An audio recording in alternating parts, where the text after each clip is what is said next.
Right then, that's it. We're live, mate. We're live.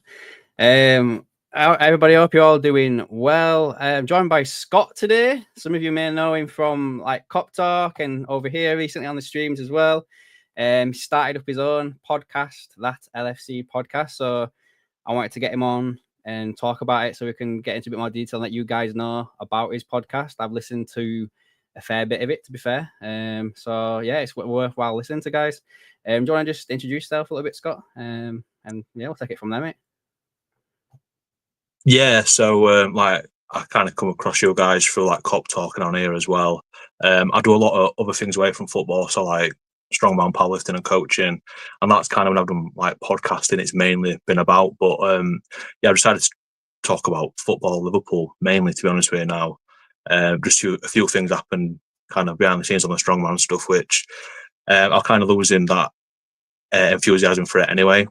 So that's why I've decided recently, well, last week or two, to have a go doing a bit of Liverpool stuff. And yeah, I've done a couple of episodes so far, like an introduction one on Frimpong, and stuff like that. So yeah, I've got some more like exciting things planned as well.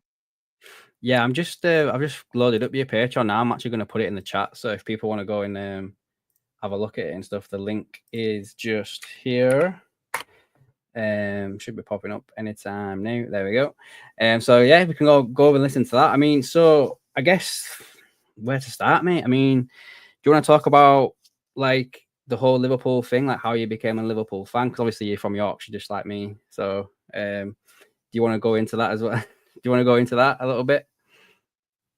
Yeah, so my family from Liverpool, basically. My granddad from Garston, and like post World War II, he moved over just for like work and stuff, and settled down in all places. Well, they settled down in Doncaster. So yeah, I'd like my dad and everyone, and even since then, everybody's like, she's been passed down to everyone basically, and family on my dad's side. On my mum's side, they're very much like Chef Wednesdays, to be fair. But I stayed with Liverpool route. Sheffield Wednesday, are they in the playoffs or not? Or is it Sheffield United that are in the playoffs? No, Sheffield United now, mate. Sheffield United, yeah. They're at final against Sunderland. I've got quite a lot of friends who are like Sheffield fans and stuff like that. But yeah, my dad were like really big on matches in the 80s. We'd go with like my granddad's brother-in-law, so kind of like my dad's uncle through marriage. He would go match with him in the 80s and all that. Then kind of when Premier League started, he kind of like fell out of love with it and stuff. And then, like I mentioned it on the introduction episode, it was mainly about 2004, 5. I just put Match of Day on one morning and just got into watching football. Asked my dad who he supported, said Liverpool, and it's kind of snowballed from there, basically. I think I remember when I was a kid, to be fair, and I've been a Liverpool fan like all the time. Like my dad and my mum basically didn't give me a choice. I didn't even know Leeds had a team until I like got to school. Do you know what I mean? And then I remember like just one random time I must have just watched Match at Day or something. But you know, like when you're kids and you go like, oh, I'll be so and so, something like that. And my mate stole Liverpool, and I just went, oh, I'll be Wimbledon. And I don't know where Wimbledon came from, but Wimbledon was like the first team I ever like just went, oh, I'll be them. I don't know why. But yeah, I remember what year was that, like then? That must have been what year were it? 1994, 5 maybe. It was. I was only like I was literally probably 5 or 6 years old, so I was only young when I said it. So yeah, yeah, you're a few years older than me, aren't you? I'm 33. Yeah. Yeah. I was born in '97, so yeah, I kind of missed like that little '90s era, and then it was mainly in like early to mid 2000s when I kind of started watching football. To be honest.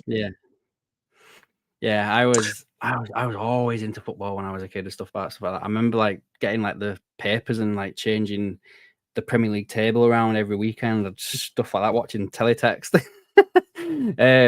Oh, we got Sean on that lot watching us. Let's have a look what he says here. He says you've stole his co-host spot. Oh. Gavin's here as well, wishing you all the best on the podcast. Oh, cheers, man.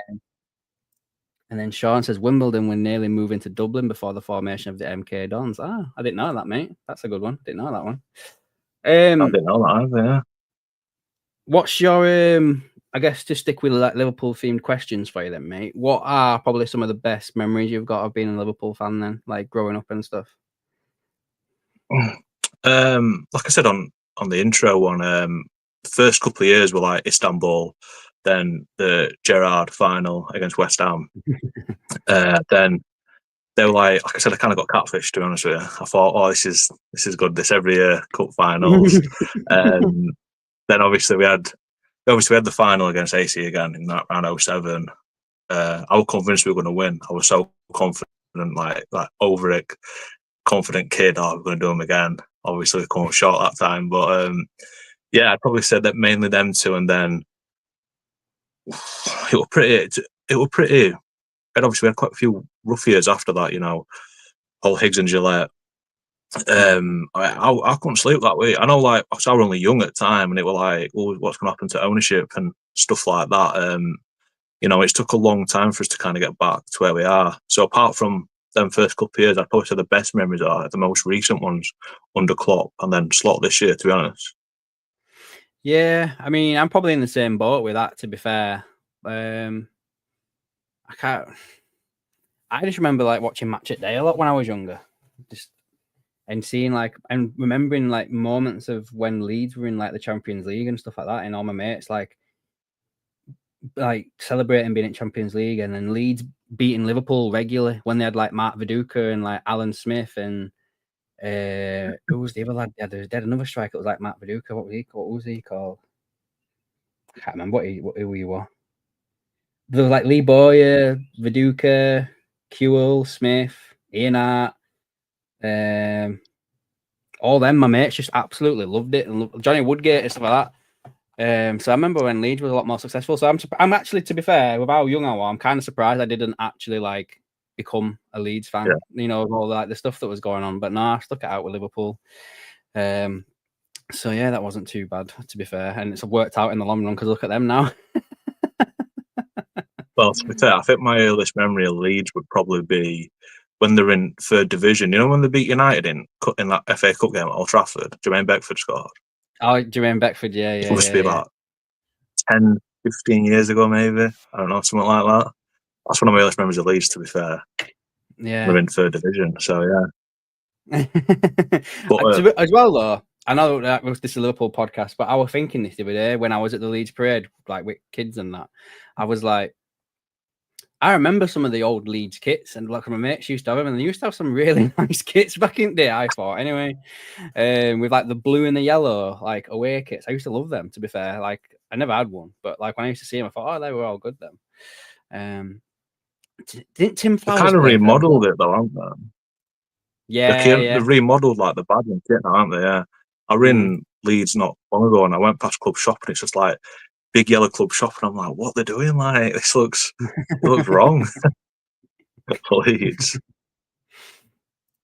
I don't know, mate. It's weird when you grow up and you see like what's going on, and like you say, with Liverpool when we were younger. I remember like the treble. When we won, was it League Cup, FA Cup, and Europa League? Well, it wouldn't have been Europa League. UEFA Cup, won it? Gerard Houllier. Yeah, I remember that year, and thinking that we were going to be onto something, but we weren't. I were a bit young. That I would have been about 3 or 4. But I basically one of the first DVDs I got as a kid was that one, like at Christmas. Like, so I used to watch that one all the time. Just yeah. So to be fair, it was a good team, as in like so many young academy lads come through. Danny Murphy, Gerard Carragher, even Owen. Then they got players like Heskey as well. Like, they had a proper English quartet in there, didn't they? To be fair, yeah. But it's a shame they didn't push on afterwards. No, yeah. Do you remember like that? Basel. Basel used to be like Liverpool's bogey team. We used to always play them in like the UEFA Cup or something.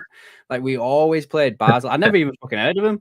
And then they'd always, I think they had like, was it like Hakan Sukur or something like that? Or it might not. No, it might have been for a Turkish player or something. but they had this striker, and he was just like insane. And he used to always score against Liverpool. It was we got beat by him a fair few times, I think, in the past. But yeah, Basel was a team I used to hate. Is that where playing. Shaqiri is at now? Yeah, Is that where Shaqiri is at? No. Yeah. And that's where Salah came from as well, wasn't it? Like, we got him from they had that team when Salah were there, and they beat Chelsea in one of European competitions, didn't they? Like in semis or quarters at Europa League, I think it was. And they did really well, to be fair. Then, you know, obviously Salah went to Chelsea, didn't he, after that? But yeah, they've had some good teams, to be fair, over the years. Like really good teams. Yeah. Set league they're in, like they've had some good teams. Yeah. I guess as well then, Scott, like, you know, like you've mentioned, you did the strongman stuff as well. You know, you actually kind of are helping me with something right now. So you are into that as well, aren't you? Like the fitness side of everything as well. And because we've had conversations in the past as well about like, well, yeah, we've had conversations, but you put like a few comments as well on my videos regarding like player fitness and player durability and stuff like, you know, when I've said something like, oh, you know, if you're fit enough to be on the bench, then you should be fit enough to be able to play a full 90 minutes, blah, blah, blah, blah, whatever. Like, is that something we could expect maybe on your in your podcast in the future or something? Like an in-depth look at like, so like for a bit of background,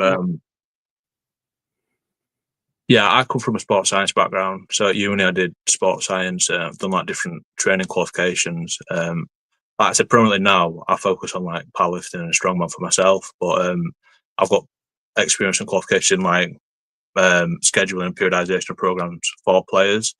So when like a player comes back from injury, or like when you manage the workload of a player, it's something I think about quite a lot, to be fair, with these players. And I think I mentioned it actually on, I think when you come on my podcast beginning of the season, I was concerned about Slot not rotating. And kind of seen that through season that he still reluctantly didn't use players like to an extent as well. So yeah, it's probably something I will touch on quite a bit, because I think going forward from like next season, if we want to push further into like say Champions League, even FA Cup, he's going to need to use rotation more. I don't know if he kind of underestimated how much he can catch up to the Premier League in England, how the fitness can catch up to players. Because you saw it with us last season, we went through the spell of the injuries and we got everybody back. Come end of season, they were knackered, mate, absolutely knackered. I think it's just season caught up in going for every single competition. But yeah, it's something I will probably deep dive on more coming into like through pre-season into start of season, and where I see kind of players fitting in squad. It's why I'm really concerned about Harvey Elliott, to be honest with you. I just don't think physically it matches up to what Slot wants at all.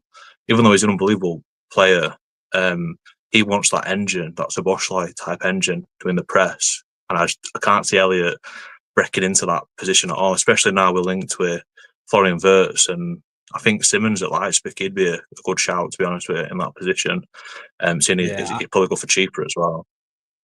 Yeah, I mean, I personally think that if we do end up signing a player of that ilk, I think Elliott's on his way. You don't keep Elliott if you sign. Yeah, one I of thought them that as soon as I saw wings. Yeah, it's interesting though as well. Like, and I think it's worrying for Chiesa as well. I was about to ask you about Chiesa.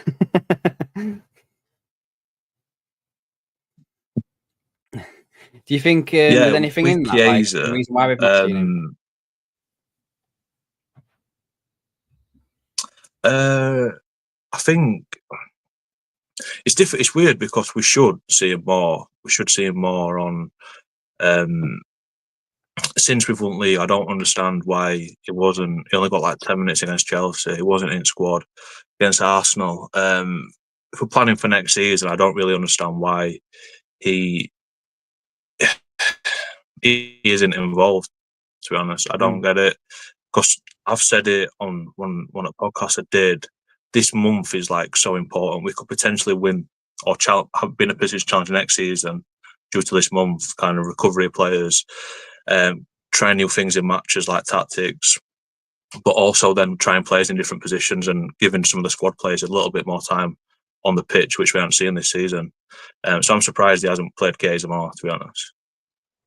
Yeah, I mean, I'm wondering if he's going to be in that squad because I think there's question marks whether or not he's taking Trent. To be fair, but I wouldn't put Trent anywhere near it. To be fair, but yeah, it's weird. It's a strange one, and especially this whole Darwin Núñez situation as well, where the club are basically denying that they're not starting him because of the 5 million or whatever it is. But I think if he doesn't start a game before end of the season, it's 100% because of that. Like, it's 100% why. Because as you just said, then this is a prime time to like maybe start getting some of your elite players. You've won the league already. Start getting them rested up and start getting them like into like a bit of a, as you say, like getting ready for the next season already, if that makes sense, before they go on the break or something. 'Cause we all know they're going to go have like a 2-3 week holiday or whatever, but you could start resting them a little bit, giving them a bit of time off or whatever. But he seems to be just like going full whack again all the time, and maybe he's going to try a new formation, something, because there was something weird that he did the other day in the formation where Alisson got a bit more involved with like, with the passing at the back, and the centre backs were like either side of him, and the wing backs both went bombing down either side, which we've not done that all season. So I think he's trying some new Jones things. dropped a bit deeper, didn't he? Yeah. Yeah. So if you sort of like the build up were weird because we had, I said, Alisson were on ball and the fullbacks kind of spread out. The wing backs became kind of fullbacks and centre halves were like spread out as well. And then you saw Jones drop deeper. I don't know if it's because we played Arsenal, maybe, as they are quite a very, very high press, man-on-man type press they do. They're quite aggressive with that. I don't know if it's because we were playing them. Be interesting if we see it again like tomorrow night and then against Palace. You'd presume it's a plan for the summer going into next season. Yeah, definitely. Yeah. And we've got 16 people watching over on YouTube, guys. 18 now, actually. If you want to hit that like button and get them likes up for us. We've got a few people over on X as well. Join us over on YouTube in the chat, guys. There's a few things here that we could actually touch on, mate, if you want. Gavin Morgan says it was the Yakin brothers that played for Basel that tore us apart. We needed to win on a season over there to qualify out of the group in Champions League, and we drew 4-4. I remember that game. I remember that 4-4 game. Yeah, that's one of the ones I remember. Gary Richards says Liverpool must buy 2 strikers. What are your thoughts on that, mate?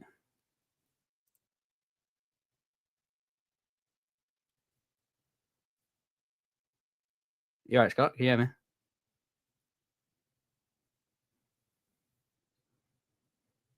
I wonder if there's a bit of a delay. I think it'd be interesting. I think it depends. Like if we're going for like a Florian Wirtz type player, yeah, I can hear you, mate. Can you hear me? Yeah. Yeah, I think there's a bit of a delay, mate. It's all right. Don't worry about it. Can you hear me, mate? Yeah, I can hear you. There's just a bit of a delay.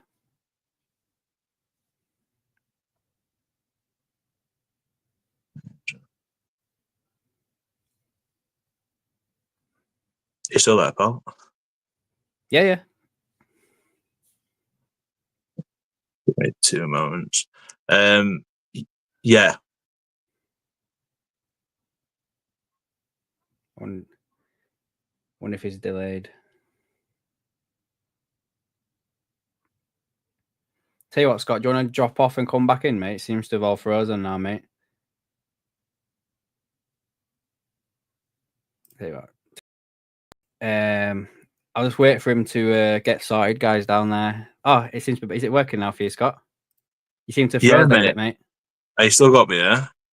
Yeah, you're there. You're back now, yeah. You're back. Wait, I don't know what happened then. Yeah, so Guy Richardson was on about the 2 strikers for Liverpool. Do you reckon we need to buy 2? I think it depends on if he wants like an out-and-out striker or if he's looking at that like false 9 position. The links to like Averts would suggest maybe he wouldn't a false 9. And I think like when it's City away, we played like kind of Szoboszlai and Jones in that kind of double pivot false 9 position, which I think we play better like that, you know. That's what I was about to say. I think that we never did that again, and it worked so well. I think we've seen a little bit with Diaz in that position where Diaz has dropped a bit deeper, and it's allowed the wingers, say if it's Gakpo and Salah, to get the positions. But I think it's weird because Slot would predominantly have their striker as the main goal person who gets the goals. But this season we've seen more of the wingers get involved more in these positions. Yeah, Szoboszlai, Jones in that position, and like you say, with Diaz down the middle as well. I think as well with someone like Wirtz, they can hold the ball up, and I think that's something that Diaz just does. Not Diaz, sorry, Nunes just doesn't do whatsoever. And same as Jota as well. I think since Jota got injured, I just don't think he's been the same player at all. Like I really don't. I don't know if it's because he got rushed back or what from injury, but he's just not been the same. So, is any names out there that you think you'd think would come in for like the number 9, or do you reckon they're not going to go for like a predominant number 9 and maybe stick a Wirtz out middle or a Simmons and just play Salah and Gakpo or Salah and Diaz off him or whatever? I think the thing with Jota for me is he looks like a player who's completely run out of kind of everything. You know, he looks completely. I think everything's caught up with him this season, kind of injuries. You know, he's a very physical player as well, and he takes a lot of knocks in games. I think it's just kind of all caught up with him, and I kind of viewed that number 9 position as a bit of like a graveyard position this season.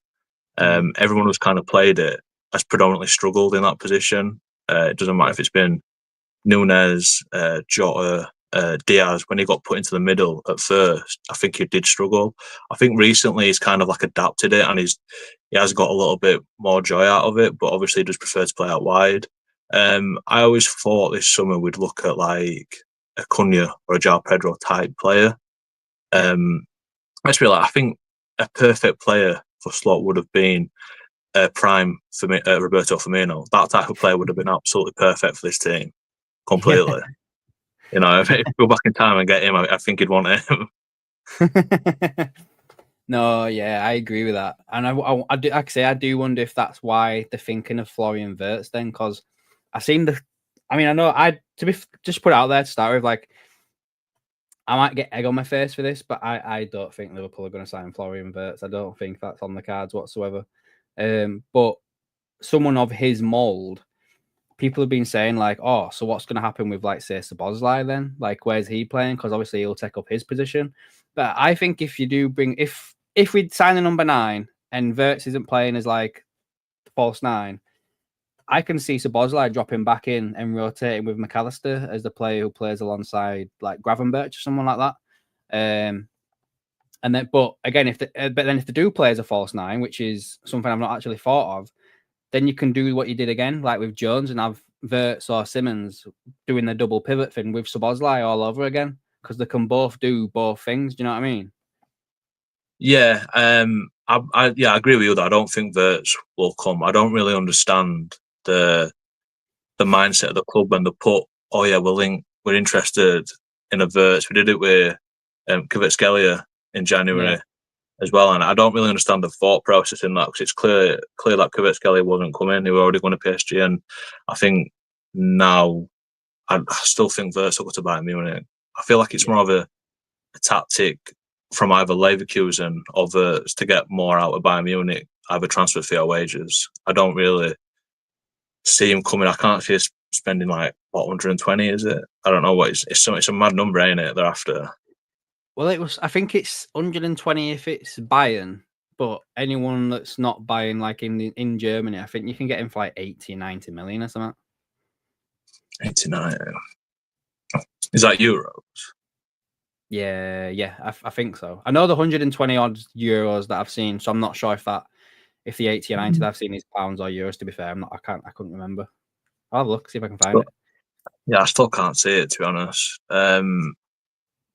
Like I said, if you said we'll link with Simmons, I'd feel like that's more of a realistic target, because we like missing out on European football. He'll go relatively cheap, to be honest. So I can see we was needing like 4 or 5 players. I can't see us then putting that amount on one player, to be honest. A bit like when we threw that bid in for Caicedo like 2 summers ago. Like, I can't see how that's going to work, mate. We've never seen that money though, ever. We've never ever seen that money ever since it's gone. Yeah. Let's have a look at some of all these in the chat then, shall we? Gary Richards says he's not happy with the Frimpong signing and says that Dumfries is much better. You got any thoughts on that? I think the Dumfries one, I think it's just his age, to be honest with you. He's knocking about 30 now, isn't he? So, is he 30? Yeah, he's around that age, isn't he? 29, 30. So, yeah, I think Frimpong will be a good signing, to be honest. Like I mentioned it in podcast, I can see him being like a Trent of old type player, that wing back really marauding down that right hand side. Like I said, my main concern is his height, to be honest with you. That's my main concern. He's like 5'9" or something, or 5'9", 5'7", I read. Is it 5'7"? So, oh wow, he's even shorter than I thought. Yeah, and if you look at, I looked at Trent and Bradley, they're 5'11", give or take. So, I can see that teams are kind of targeting that right hand side of ours if the ball's over the top. That would be my main concern. His pace is just ridiculous, though. You see, Trent would get beat a lot more because he switches off. He kind of has like, he gets ball watching and players getting behind him, and then he struggles 1v1. Where I think Frimpong, even if he gets beat, he's just got that pace to get back, kind of like a Kyle Walker type player. I can see Slot kind of moulding him into that type of a fullback, to be honest. Do you think he'll have to put on a few pounds then as well to like be like 100%, a Kyle Walker? Yeah. I think Kyle Walker's a bit of a big unit, isn't he, as well, to be fair? Yeah, I think that's like I said, my only concern with Frimpong is his height and his just like physical attributes is, a lot smaller than like the fullbacks we've got or some of the better fullbacks in league. Yeah. I mean, I've just looked now and he is 5'7", like you said. Yeah, it's you can imagine at Merseyside derby, David Moyes just getting Beto to peel onto the back stick and just putting them ball straight into him. And just comparing him to Salah, actually. I want to see how much taller or what height Salah is. Also, oh my dear, Salah's taller than him by 2 inches. Is it? Salah's 5'9". I think, yeah. He is small, isn't he? Frimpong, and I know, like, you look at, like, say, like Gary Neville over here, he's not the tallest in that position, but, like I said, I can imagine teams are kind of, targeting that side if he is in that position.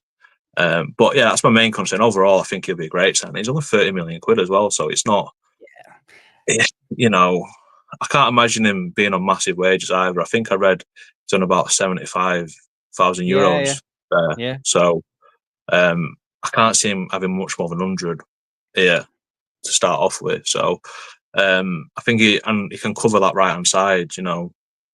I think what we expected with Chiesa to come on and take minutes off of Salah, or when Salah's not available, I think you can see Frimpong doing a lot more of that, to be honest.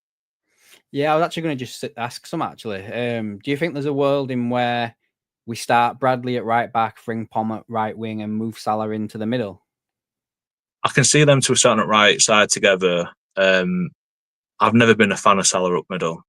I'll be honest. I don't think he's got the physical attributes. He likes to cut back into his left foot, and I think kind of gets squashed in there. I can see them two playing in that position, but I can see it more when Salah's at the AFCON, to be honest. That's where I see that happening. Or if we're a couple of goals up and we need to watch Salah's minutes, I can see then Salah coming off and then bringing on Frimpong at right wing, or bring Bradley and push Frimpong further up. Yeah, I can see that as well. That sounds all right, to be fair. I mean, I saw some like footage of like Frimpong over there, and he was like, he has this move with ball where he like he runs but kicks it with his like trailing leg, and it goes past the person. He's just got the pace to just like burn through. But that's the thing another thing I was going to ask you about him as well is, if he's so over reliant on pace, do you think there's going to be a time where, again, I always think of these hypotheticals where he may be someone that we like bring in for a short period of time because obviously what is he like 24, 25, and then when he hits like 27, 28, we get rid of him because he might lose a yard of pace or something, and he's not the same player anymore. It's interesting because some players lose it quicker than others, don't they? I think injuries dependent on that as well. Like if they pick up like say hamstrings, kind of thigh, calf injuries, they're more prevalent to losing a yard of pace. I don't know really, because you look at Salah, he's lost a yard, you'd say, but he's learned other parts of his game more. He's got And I stronger, think, hasn't he? yeah, that's what the best players do. They're like, right, I've lost this. How can I supplement that? So hopefully he could do that. I think another thing with Frimpong, he seems a really good egg as well. He's got a really good personality. What dressing room? You know, I can imagine him and Canate getting like an house on fire on that right hand side, to be honest. Yeah, I've seen the videos of him, yeah. Yeah, I've seen that compilation of him when he grabs Granit Xhaka and he goes, "You was at Arsenal, you've come here and you've won the league." No, it seems like a really good egg, doesn't it? So it'd be good for dressing room. Yeah, I think, let's say worst case scenario, it doesn't work out. In 2 years' time, you could probably still make the money off him what we paid for him. So, you know, for the price and the positions he can cover and the raw pace, and his goal contributions are ridiculous as well. Oh yeah, he got like 46 assists, 30 something goals or something daft like that in 2 years. Daft like that. I know. Yeah, like it's crazy, his numbers. So if he can replicate just some of that for us, you know, I know he plays wing back there, but I can see him kind of playing wing back for us just because of how high I think Slot will push him up at times. Yeah, and he'll probably overlap Salah a lot as well. When Salah cuts in, he'll be the one that goes down the outside. Like you say, like the Trent of old. Like Trent, like you say, you made a good point there. I actually thought about that, but we never really saw Trent go past Salah anymore, did we? He always seemed to like stop and like cut in with him. Like it was weird, to be fair. When now that you've brought that up, we never had that width anymore down the right side. We had it down the left because Robbo and Shimikas do that all the time, but we completely lost it down that other side until Bradley comes on. Bradley does it, but not Trent. Yeah, I think it doesn't help Salah either that Trent doesn't do the overlap or underlaps anymore. He needs, when they double up on Salah, Salah's like, right, what my main kind of colleague and companion in this position is my fullback. You know, you need to try and take one of these off me and try and so I can isolate one of them. So Frimpong, like I said, Bradley does it now, to be fair. But Trent, I don't think he's really done it consistently since probably the league, to be honest with you. I feel like I can kind of split his Liverpool career in half, where when he first come in and we got the Champions League success and the Premier League success, he was a proper wing back, like a really, probably best wing back in world, I'd say. Whereas since then, as soon as he went inverted, it was kind of that season, probably after we won league, got season after it got pushed more inverted. And then we've never really seen that kind of wing back play from him anymore. Yeah, I think you're right there. So what was that? Was that like 2 years ago or something? Maybe 3? Yeah, 2-3 years ago. Yeah. You're probably right there. Yeah, because it was all down to Slot tried to invert him, didn't he? Because he saw who did it for Guardiola? Was it John Stones? Yeah, I think everyone Cancelo as well. Yeah. One of them was doing it as well. Yeah. Who else have we? I've got some more stuff here to throw at you, mate. Let's have a look. So Guy Richard says no false number 9. I'll have to see what happens if we sign, mate. Right now on that. He also says that Jota is finished. Shauno says that Jota is done. Chiesa may need another 2 years, same as Nunes, and see how he goes. Think it's a bit premature to get rid of him. What do you think about that? Yeah, I won't get rid of Chiesa just because he's a quality player and he's brought in to basically be a squad rotation type player, take minutes off at guys when they need it. I just find it frustrating that we don't see him. Like, you know, now is the perfect opportunity to get him in squad. I'd even take Nunes, not have Nunes in the squad, and then put Chiesa in just so he can get, because Nunes is going to leave anyway, so I don't really see a point. Yeah. I was literally about to say the same thing. Like, if we know that Nunes is on his way, then don't play him. Like, put Chiesa in and start playing the players that you think may be here next year, like Harvey Elliott, stuff like that. Like, I don't understand why we're not going to see Harvey Elliott a fair bit. Like, take Szoboszlai out, rest him, start Elliott, see what Elliott does when you start him, because them two, Chiesa and Elliott, were the two bright sparks in that Carabao Cup final. Like, I think the rest of the team was shot. As soon as them two came on, we scored a goal. Do you know what I mean? And I think as well, I think Chiesa could play down middle, me. I'd have to see it. Definitely. We'd have to see it, because I think he's taller than what he's taller than I think he is Chiesa. I think he's probably close to 6 foot. Yeah, I think with Chiesa as well, he's a very technically gifted player.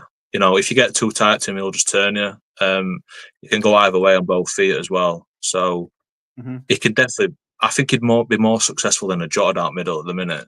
Anyway, you know, and he just brings pace as well. It just brings so much pace into the team, and I think that's what we are lacking a bit, that raw pace in team. Yeah. I mean, Chiesa's the same height as Mo Salah. I thought he was taller than that, to be fair. But yeah, Jota's not doing anything. Diaz doesn't do anything. Nunes has not done anything the whole time he's been here, to be fair, when you add it all up. Like, give him a chance. Play him down middle. You know, you're saying you can't play him out on the wing, so stick him down middle. Guy Richards throws a couple of names out here, saying Vlahovic or Isaac, but no Sesko. I don't think we like get Isaac. You what, sorry?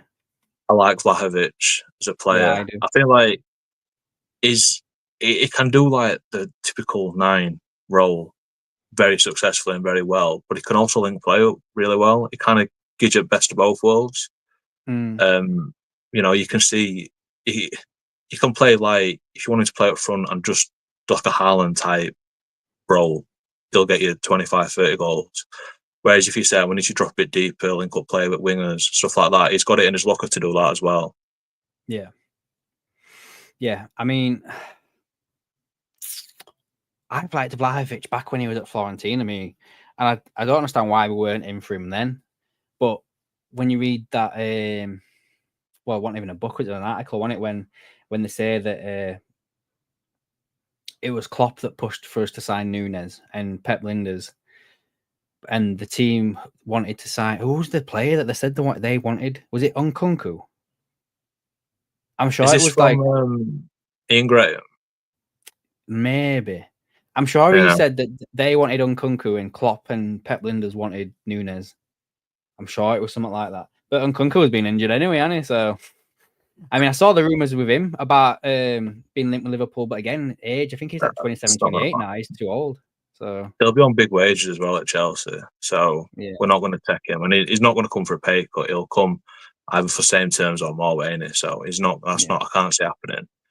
One thing I mentioned, that Ian Graham book. I'm going to do on podcast as well. I'm going to start like a book review on different Liverpool books, and that's one of the books I'm going to do, because there's a lot of things that I like what he says, and some of them I'm just like talking out your ass. So I just find it frustrating. You know, the whole kind of Klopp didn't want Salah. It was in Graham and the stats and all this. But the argument for me is, you picked him, but it's Klopp's coaching what got him into that player. So it's like, it's nothing to. It obviously is to do with the scouting department and the statistics and stuff like that. But you need that genius on the pitch working with him to get the best out of him and develop him. And I feel like I kind of gets lost a bit. So that's definitely one of the books I'm definitely going to be looking at, just to probably tear it to pieces, to be honest. I think I've got that, to be fair. Have you? I'm sure I've got it. I've not read it yet, but I'm sure I bought it. Isn't it something like The Mind of a Genius? I don't know if it's some like big title in it. It's not like the Liverpool story or something. It's something about like how much of a genius he is like the title of the book or something like that. But I'm sure I've got it. I'll have to look for it and pull it out and see if I can find it. But yeah, I've not read that yet. What else have we got here? Gary reckons that he will try Salah as a 9 and put Frimpong over on the right, which is something that I mentioned. Again, you've mentioned how you don't think Salah's got the attributes to play down the middle. Phil Ash says, what about Osherman for Nunes? What do you think about that? I think he's going to Real Madrid, to be honest. Osherman. Osherman to Real Madrid? Yeah, his contract's not got long left, has it? So I don't know. I thought he was going to go to Chelsea, to be fair, but I'm 99% sure he ain't got too long left on his contract. So I can see Madrid trying to do some kind of Trent deal with that, to be honest. Is it Galatasaray now, isn't it? Yeah, I think this won Cup of the Day, didn't they? Yeah, his contract expires in June this year. Oh, no, that's for Galatasaray, sorry. That's for Galatasaray. His contract at Napoli expires end of next season. Yeah, I can see someone like a Madrid trying to get that on cheap, you know.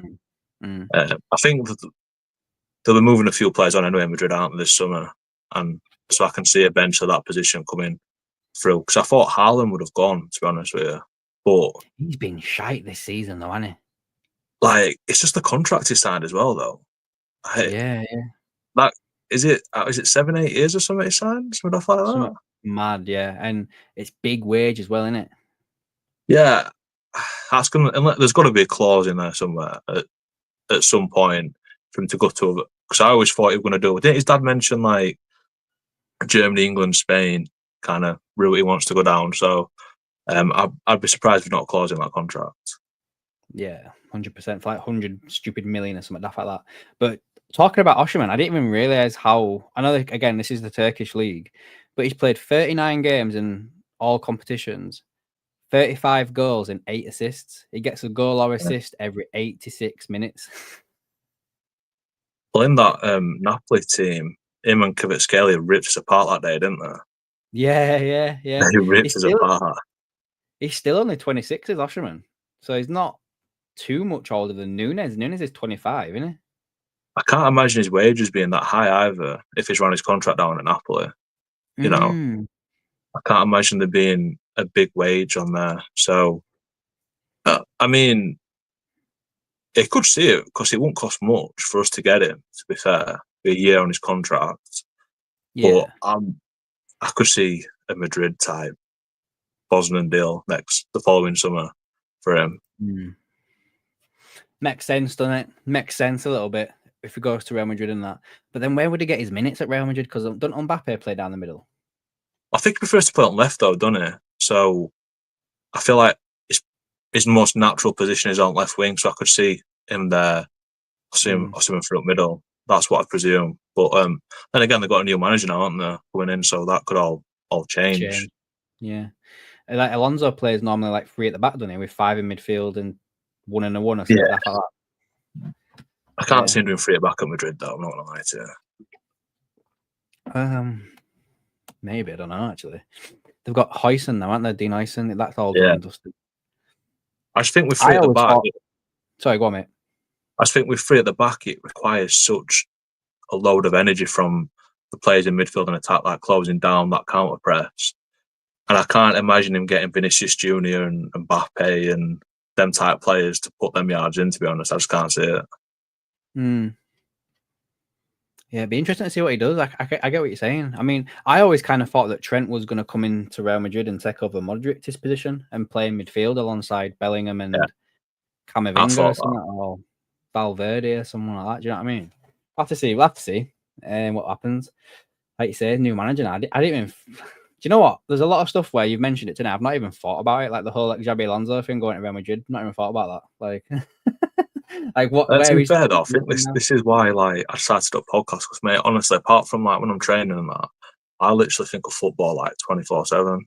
Like, no joke. I watch so many games. I listen to so many podcasts and stuff. And that's why I thought, you know what? I'm just going to start doing some of my own stuff and I can put things in full context, if you know what I mean. I think I mentioned it on podcasts where it's like, say if you're in a comment section or you're on Twitter, you only get certain characters to write something, and it's if you've got a little kind of platform yourself, you can put things out with full context and full kind of description of it.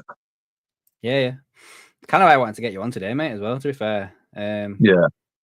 But yeah, I find that hard sometimes when you're trying to put a comment on something and you're restricted to like you say 150 characters or something like that, and you having to put U instead of YOU and stuff like that to try and save it and stuff like that.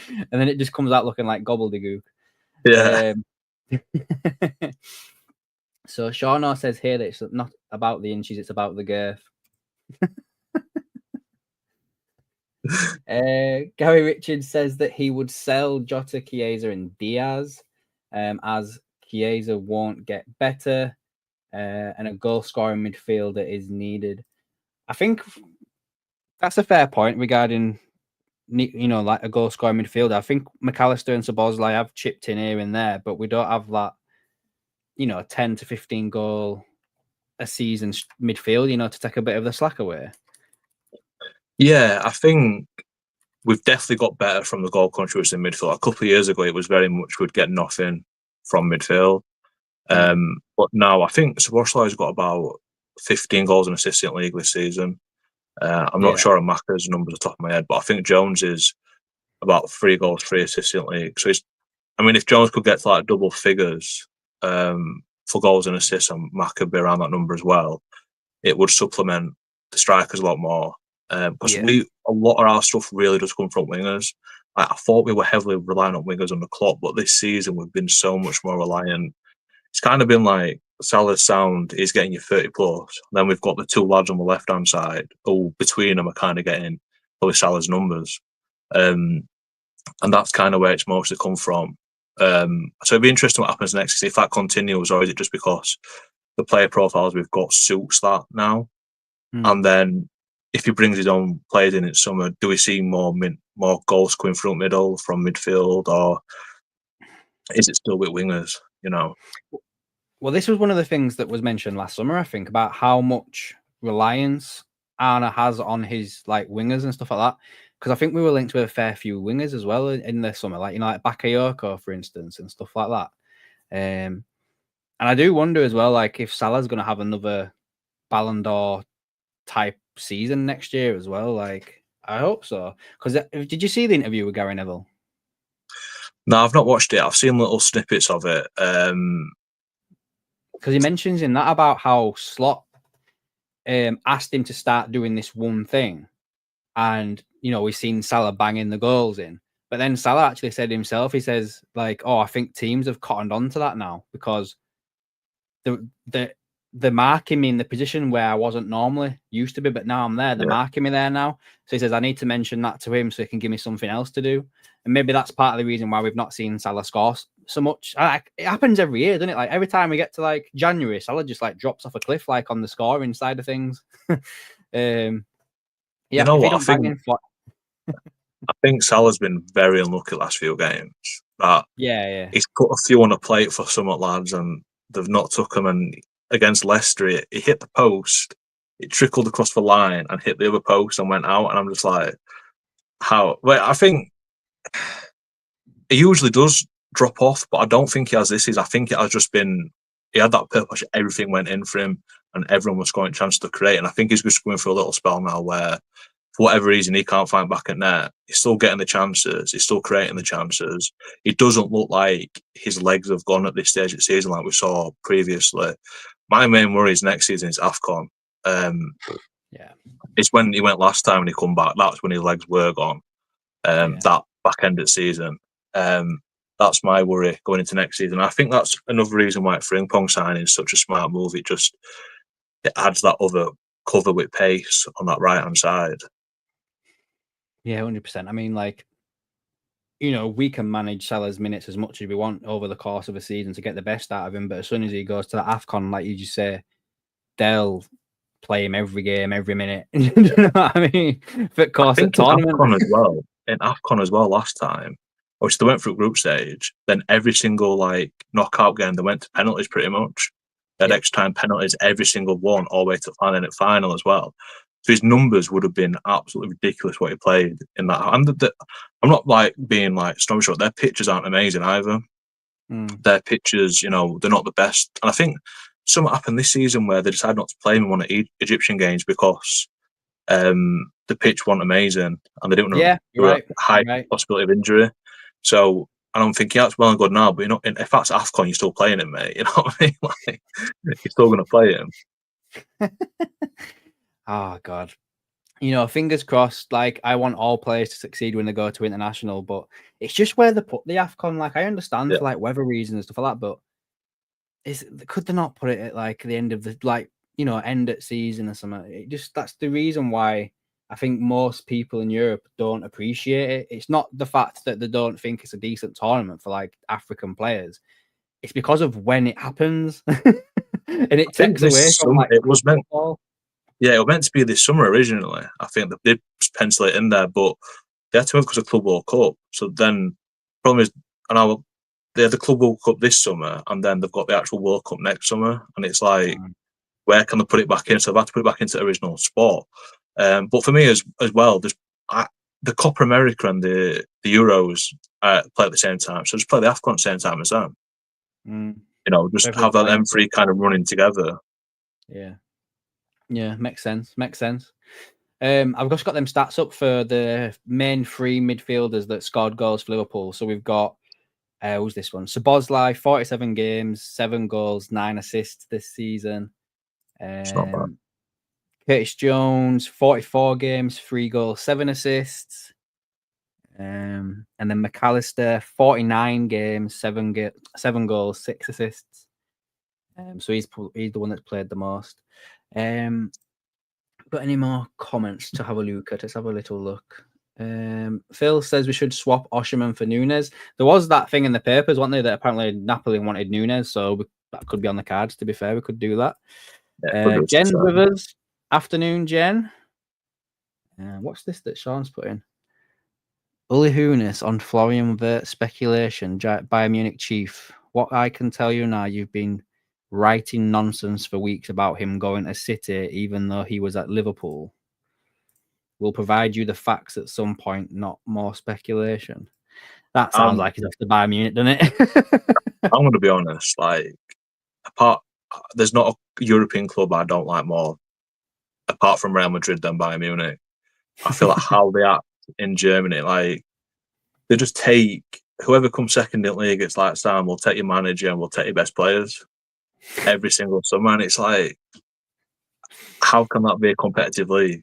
You know what I mean? Yeah. I mean, fair play to Klopp for not going to Bayern. I mean, I can see a world in where they must have asked him a couple of times. Do you not think? Oh yeah, definitely.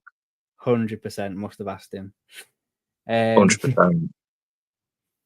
It's interesting though that does sound quite confident, doesn't it? That they're gonna get him. Yeah, I think a couple of years ago we were after Conrad Lime, weren't we? We were linked with him, and when he ran his contract down at Leipzig, and he stayed and went to Bayern. And there must be a thing with the German players just wanting to play for Munich. There must be. Yeah. So many players will turn down moves to big European clubs to stay in Germany and go to Bayern Munich. So fair play to him, to be fair. Yeah, I mean, I think there was another one as well, wasn't there? It's probably been a few over years, under Klopp especially. Like, didn't Goetze pick Bayern over us as well? He did, didn't he? Yeah. I'm sure there's more though. Oh, Goretzka, that's the one.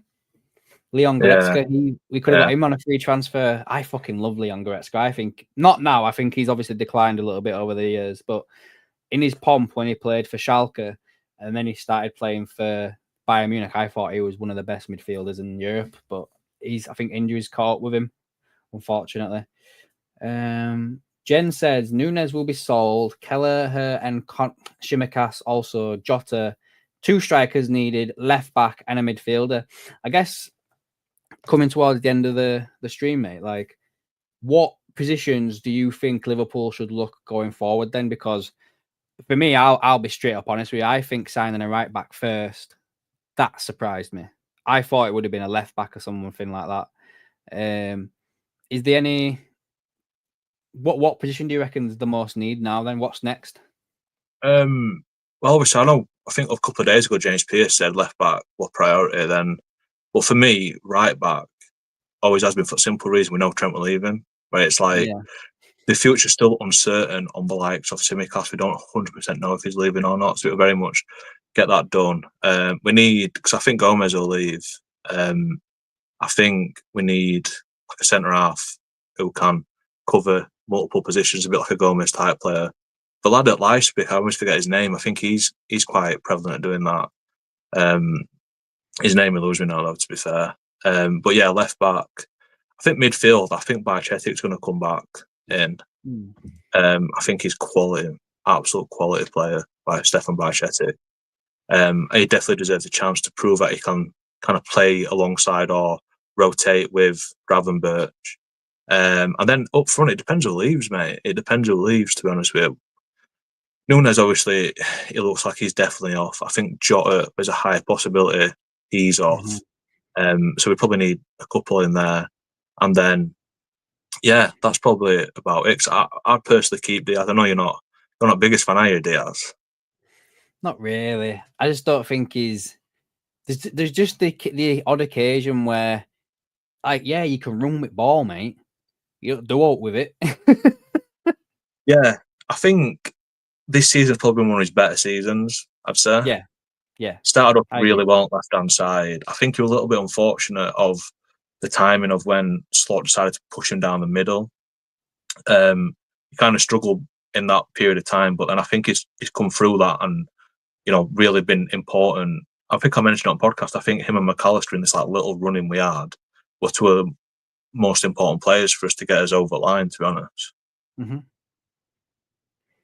Be interesting what happens with Alisson as well in summer.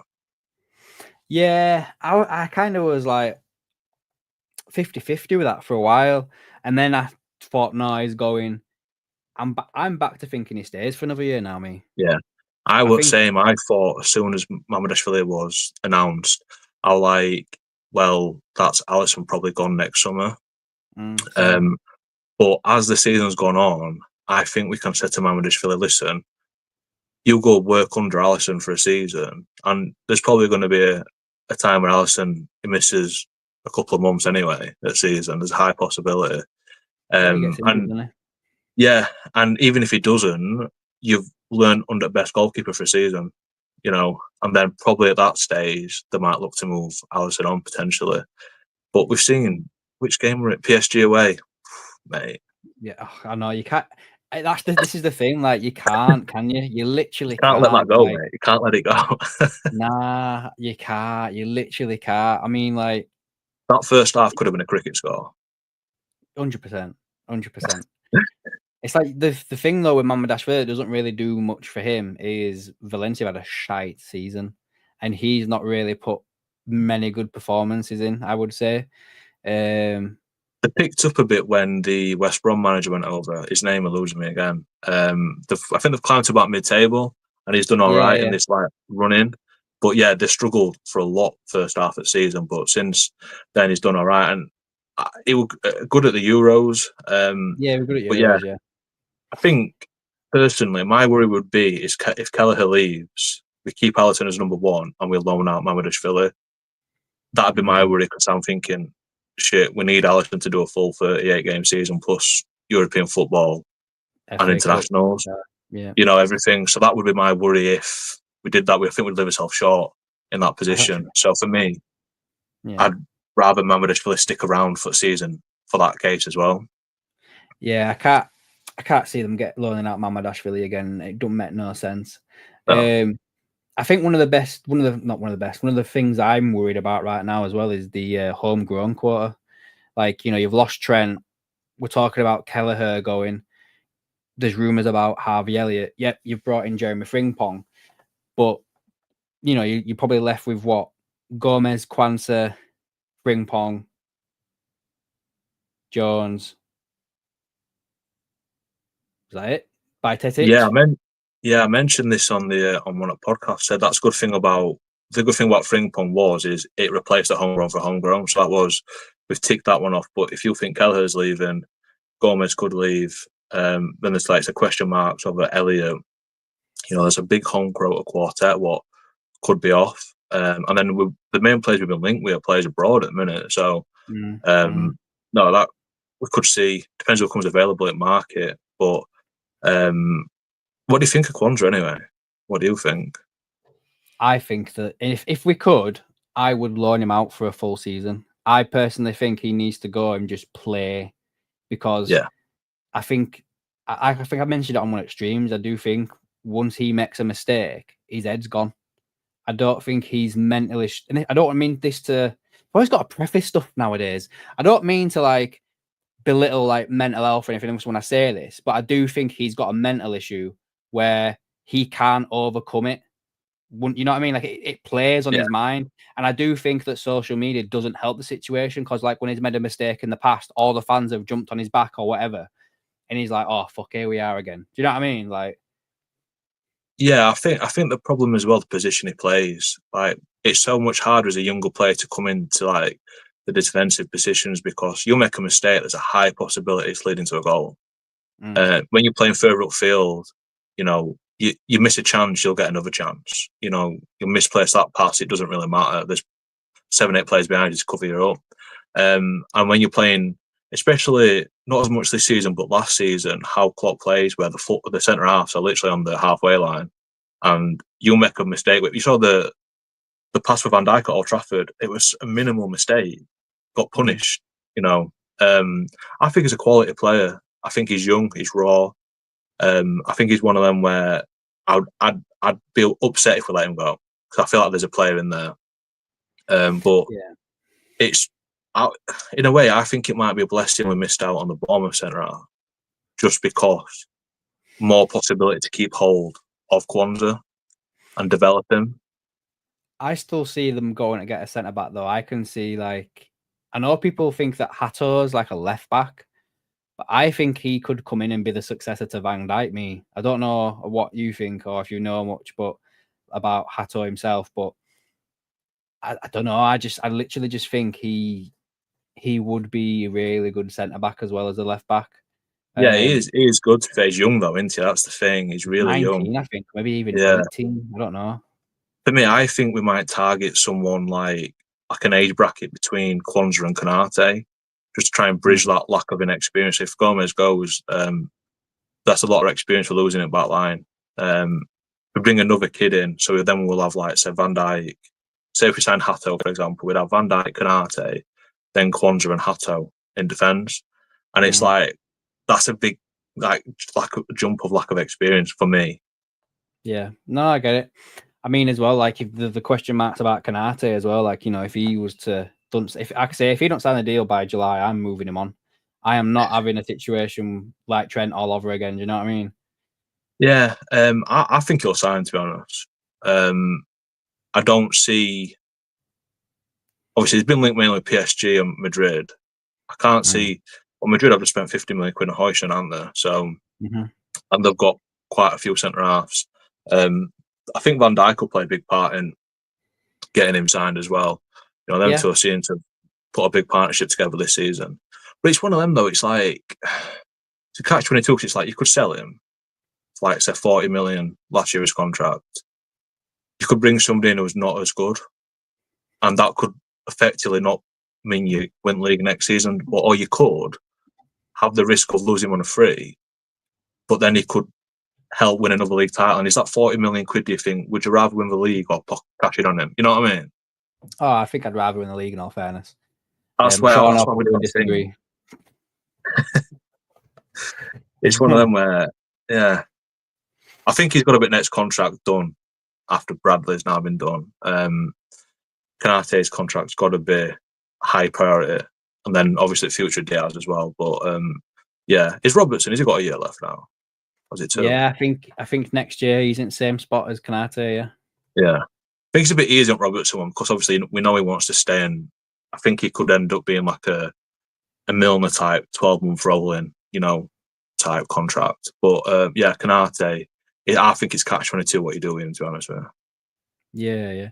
Another question for you then as well. I was thinking this when we were talking about Kwanzaa. Do you remember that season when we had Nat Phillips and Reece Williams as our centre-back partnership? If you were to rank the three of them, do you think Kwanzaa's better than them two? Or do you think, or like say for instance, would you swap Kwanzaa for Williams or Nat Phillips?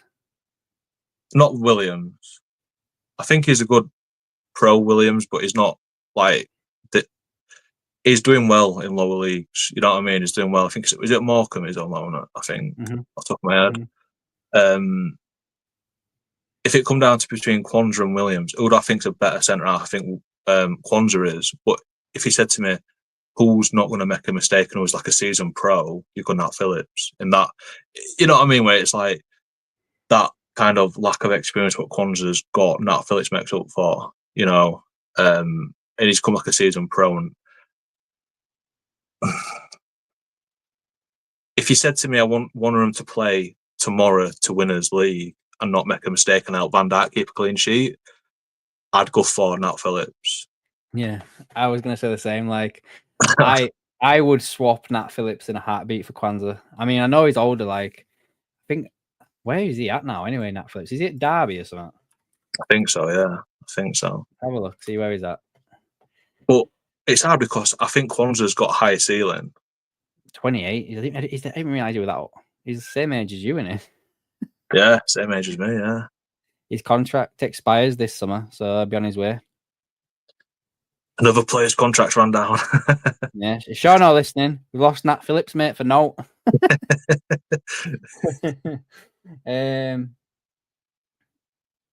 Well, sorry, mate. I'll just catch up with some of his comments actually. Yeah, no, it is, mate. Sean has put he's hoping for a bigger squad than we had this season. Give them a real good competitive account of ourselves next season in defending our title because other clubs will be improving in that summer, as he says. I think it's interesting because I do think we've got a squad to do that, but the problem is Slot clearly doesn't rate some of the players.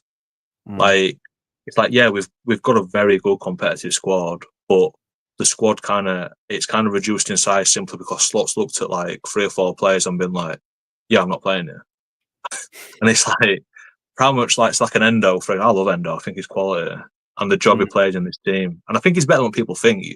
I thought he played well against Chelsea, say he hasn't played for so long. But there's no point in having him if you're not going to play him more, if you know what I mean.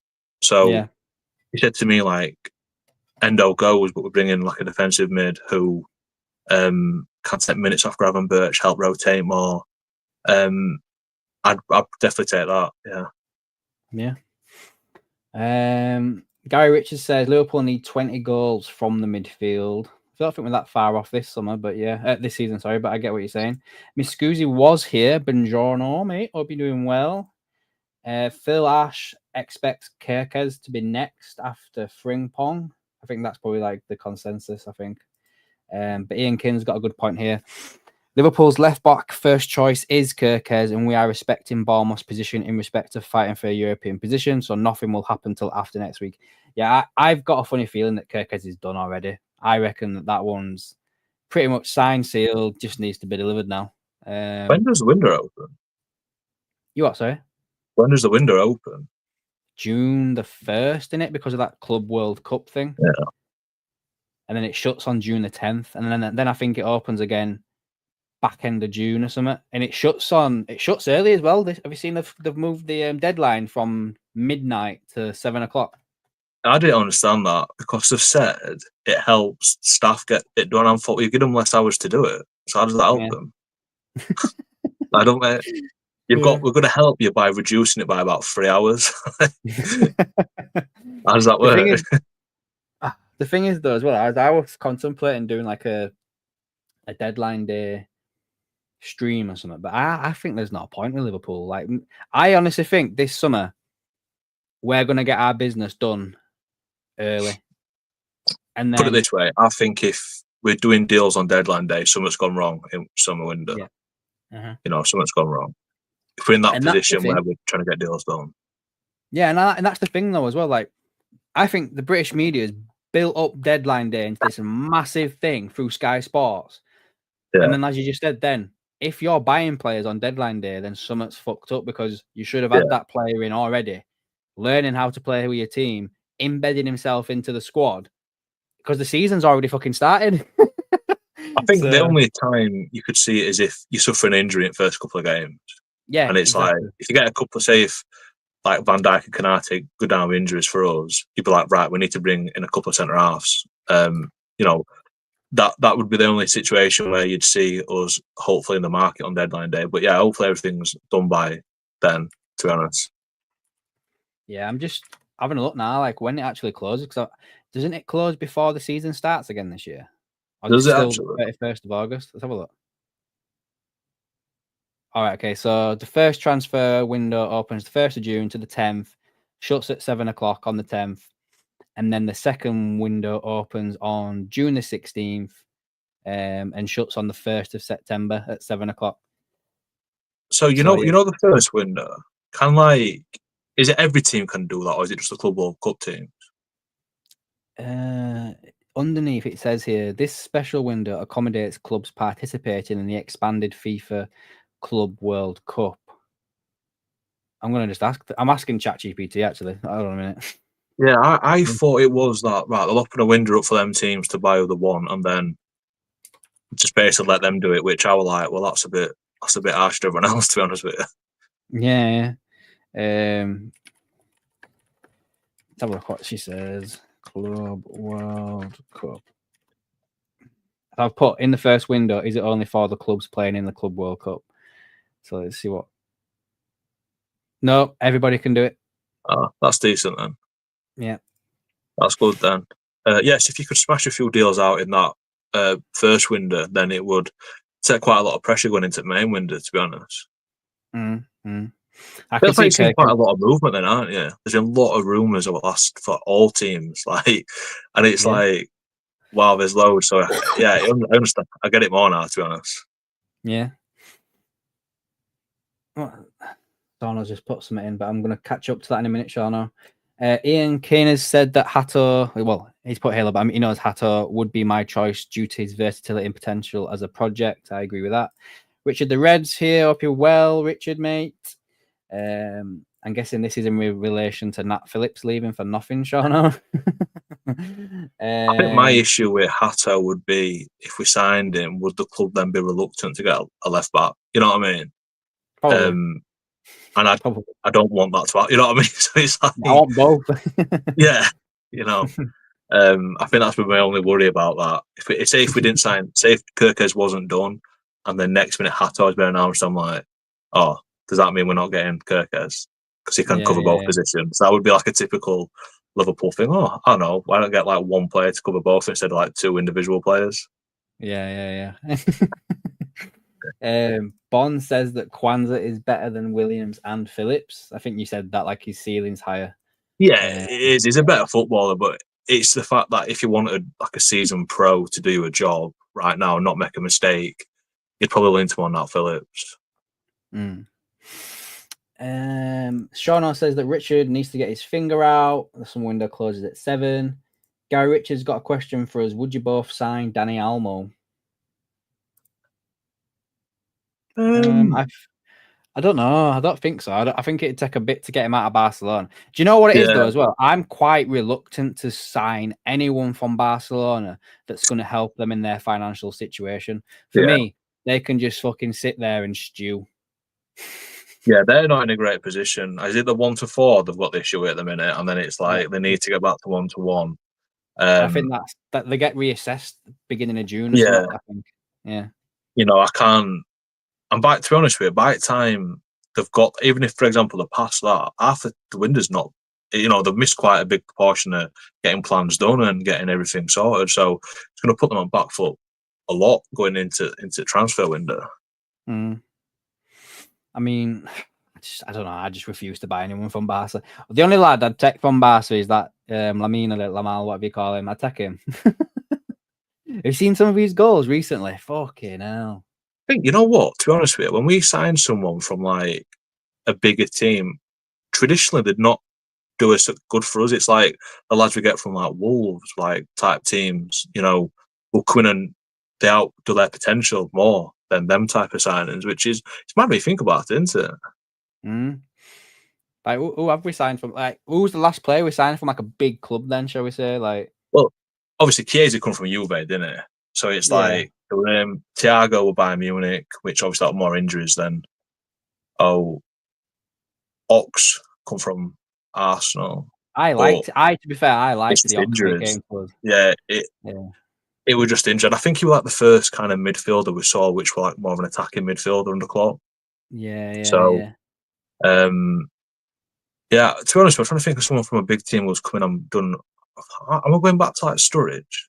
Probably it was. Would you class? I'm trying to think.